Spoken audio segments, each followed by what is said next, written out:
ஒரு ஸ்கூல் படிச்சுட்டு இருக்கும்போது திடீர்னு ஒரு ஆர்வம், கவிதை எழுதுதலில் ஒரு ஆர்வம் வந்தது. சரி, அதை அப்படியே எழுதி எழுதி சினிமா பாட்டு எழுதுகிறோம், பாட்டு எழுதலாம் அப்படின்ட்டு கவிதை எழுதணும்னு சினிமா பாடலாக எழுத ஆரம்பிச்சாச்சு.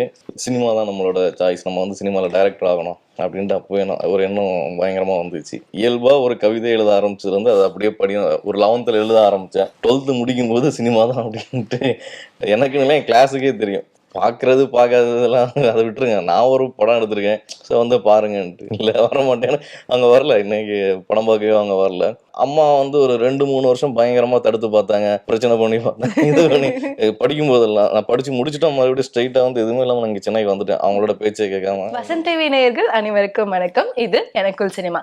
இன்னைக்கு எனக்குள் சினிமா நிகழ்ச்சியில நம்ம கூட இருக்க ஒரு செலிபிரிட்டி யாரு அப்படின்ட்டு பாத்தீங்கன்னா, ஒரு 16 வருஷமா தமிழ் சினிமால எங்க நாகர்கோவில் அப்படின்ற ஒரு ஊர்ல இருந்து இப்போ சென்னைக்கு வந்து ஒரு ஒரு யாருமே எக்ஸ்பெக்ட் பண்ண முடியாத அளவுக்கு ஒரு சூப்பரான படைப்பை வந்து ஃபர்ஸ்ட் மூவியாவே நம்ம கிட்ட கொடுத்திருக்காரு ஒரு டைரக்டர். இன்னைக்கு நம்ம கூட இருக்காங்க. யாருன்னு பாத்தீங்கன்னா ஜான் கிளாடி அவர்கள். வணக்கம் சார், எப்படி இருக்கீங்க? நல்லா இருக்கேன்.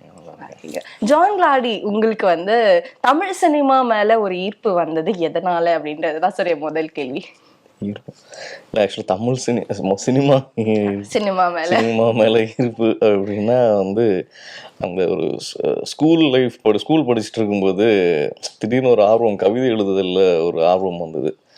ஸோ அப்போ கவிதைகள் அப்படி எழுதுறது அந்த மாதிரி போயிட்டு இருக்கும்போது ஊரில் வந்து தினத்தந்தி பேப்பர் வரும் இல்லையா, அந்த பேப்பரில் மாணவர் ஸ்பெஷல்னு ஒரு பக்கம் வரும் திங்கள் தோறும். அதில் நம்ம தான் கவிதை ஏதாவது ஸ்டூடெண்ட்ஸ் நம்ம பண்ணோன்னா அது வந்து அதில் வரும்.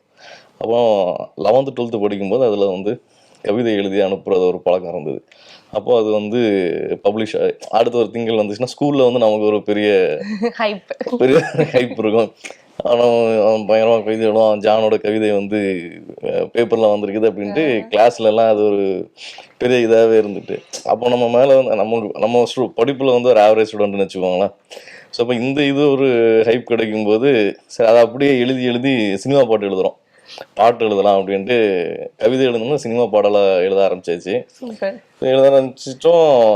ஸோ அதுக்கப்புறம் வந்து அது பாடல்னா இல்லை, கதை எழுதுவோம்னா அப்போவே வந்து ஊர்ல இருந்து 12th படிக்கும் போதே கதை எழுத அப்போவே வந்து ஏதாவது ஏதாவது கதை எழுதுறது அப்படின்ட்டு எழுத ஆரம்பித்தோம். ஸோ அப்புறம் ஓகே, நம்ம வந்து 12th முடிச்சுட்டு சினிமா தான் நம்மளோட சாய்ஸ், நம்ம வந்து சினிமாவில் டைரக்டர் ஆகணும் அப்படின்ட்டு அப்போவே ஒரு எண்ணம் பயங்கரமாக வந்துச்சு. ஸோ வந்து நம்ம வந்து இன்ஸ்டியூட்டில் போய் படிக்க போகிறோம், ஸோ வந்து சினிமா தான் அப்படின்ட்டு அந்த ஒரு இயல்பாக ஒரு கவிதை எழுத ஆரம்பிச்சது வந்து அது அப்படியே ஒரு 11th எழுத ஆரம்பித்தேன். 12th முடிக்கும் போது சினிமா தான் அப்படின்ட்டு எனக்குன்னு என் கிளாஸுக்கே தெரியும். ஸோ வந்து அப்போ இருந்தே இந்த ஒரு ட்ரீமில் போயிட்டு இருந்தது. ஸோ இப்படி தான் சினிமா எனக்குள்ள. Very nice.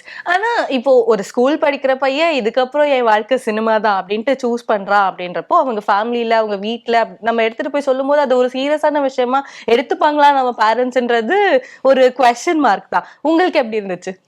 ஆக்சுவலாக எனக்கு ரொம்ப பயங்கரமாக இருந்தது.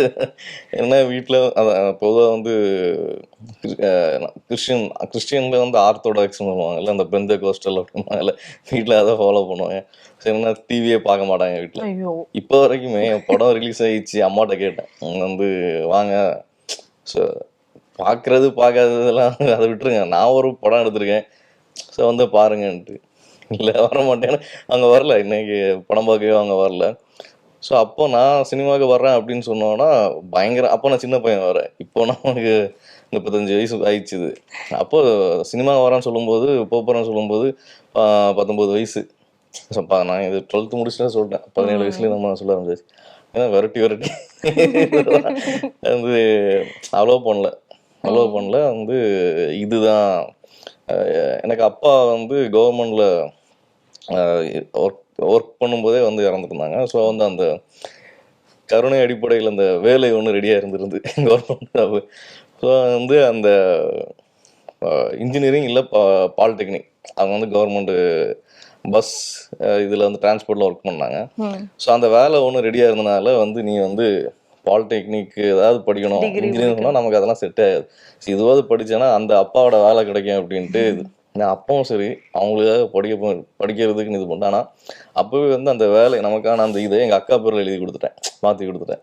ஏன்னா நம்ம ரொம்ப உறுதியாக இருந்தோம், இல்லை நம்ம சினிமா தான் அப்படின்னு ரொம்ப உறுதியாக இருந்தனால ஸோ அது காலேஜ் படிக்கும்போதே அந்த வேலை நியமன ஆணை வந்து எனக்கு பதிலாக அது எங்கள் அக்காவுக்கு வந்து அதை மாற்றி கொடுத்துட்டேன். ஸோ அவ்வளோ உறுதியாக அப்போவே இருந்து இந்த இதில் இருந்தனால அம்மா வந்து ஒரு 2-3 வருஷம் பயங்கரமாக தடுத்து பார்த்தாங்க, பிரச்சனை பண்ணி பார்த்தாங்க. இது பண்ணி படிக்கும் போதெல்லாம் நான் படித்து முடிச்சுட்டு மறுபடியும் ஸ்ட்ரைட்டாக வந்து எதுவுமே இல்லாமல் நான் இங்கே சென்னைக்கு வந்துட்டேன். அவங்களோட பேச்சை கேட்காம இது வந்து டேரக்டராக பார்த்து யாராவது சேர்ந்துடணும் அப்படின்ட்டு. அவங்கள நான் அப்பா கிடையாது.